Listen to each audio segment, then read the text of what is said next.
মই গায়ত্ৰী কিটচেনলৈ স্বাগতম জনাইছোঁ। মই আজি আপোনালোকলৈ অতি সহজভাৱে দৈ দি বনোৱা এটা মাছৰ ৰেচিপি লৈ আহিছোঁ। চাওঁচোন আহক কেনেকৈ বনাব পাৰি। তাৰ বাবে মই মাছ লৈছোঁ আধা কেজি, 2টা মিহিকৈ কটা পিঁয়াজ, 3টা টমেটো পিউৰি, সোৱাদ অনুসৰি নিমখ, আধা চাহ চামুচ হালধি গুড়ি, 1 চাহ চামুচ জিৰা গুড়ি, 1 চাহ চামুচ জলকীয়া গুড়ি, 1 চাহ চামুচ ধনিয়া গুড়ি, 1 টেবুল চামুচ দৈ আৰু কেইটামান নৰসিংহ পাত। এতিয়া মই মাছত নিমখ আৰু হালধি দি ভালকৈ সানি লৈছোঁ।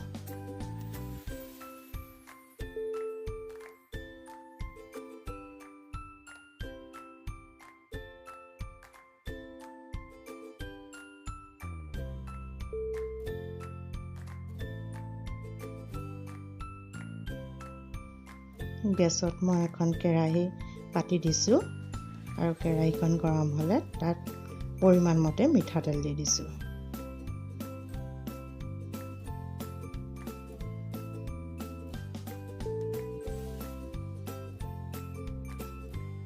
তেলখিনি ভালকৈ গৰম হ'লে তাত মই মাছ কেইপিচ দি ৰঙচুৱা হোৱালৈকে ভাজিম।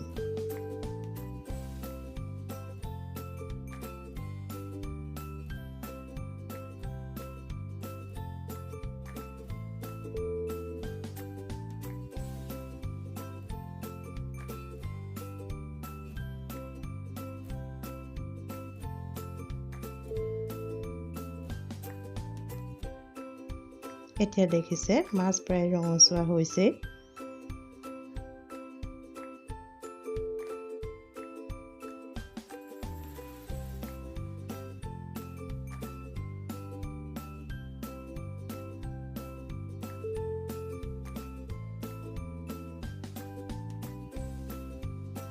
কেৰাহীৰ পৰা এতিয়া মই মাছখিনি উঠাই লৈ তাতে মিহিকৈ কটা পিঁয়াজখিনি দি দিম।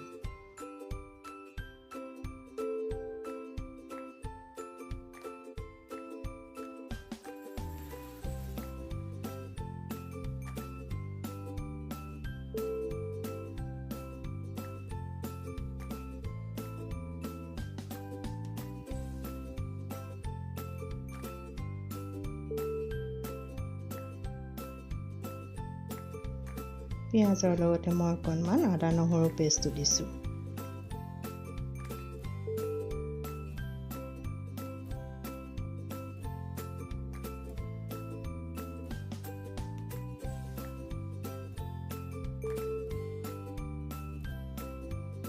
পিঁয়াজখিনি ৰঙচুৱাকৈ ভজা হ'লে তাতে মই মছলাখিনি দি দিম।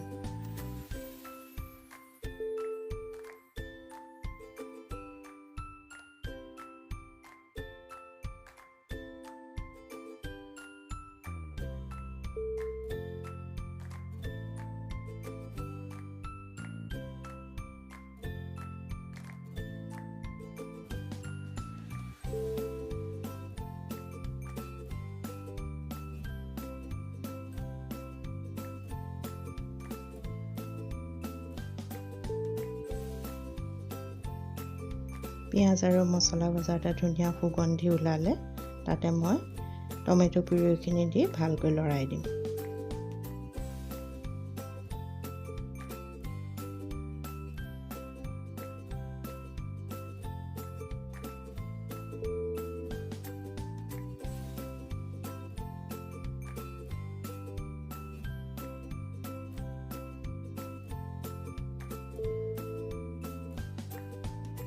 এতিয়া গেছটো চিমত দি ভালকৈ ভাজিম।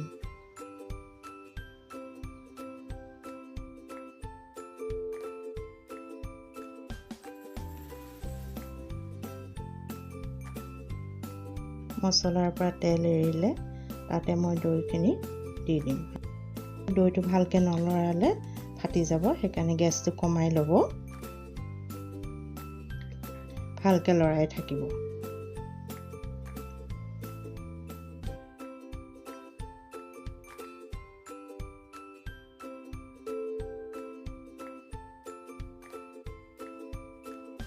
এতিয়া তাতে মই আধা বাটি পানী দি দিম। আপোনালোকে কিমান ডাঠ কৰিব সেইমতে পানী দিব। আঞ্জাত সদায় গৰম পানী দিব লাগে। এতিয়া ভালকৈ আঞ্জাখন উতলাই আহিলে তাতে মই মাছ পিচি কেইটামান নৰসিংহ পাতো দি দিম। দি পেলাই মই 5 মিনিট চিমত সিজাম।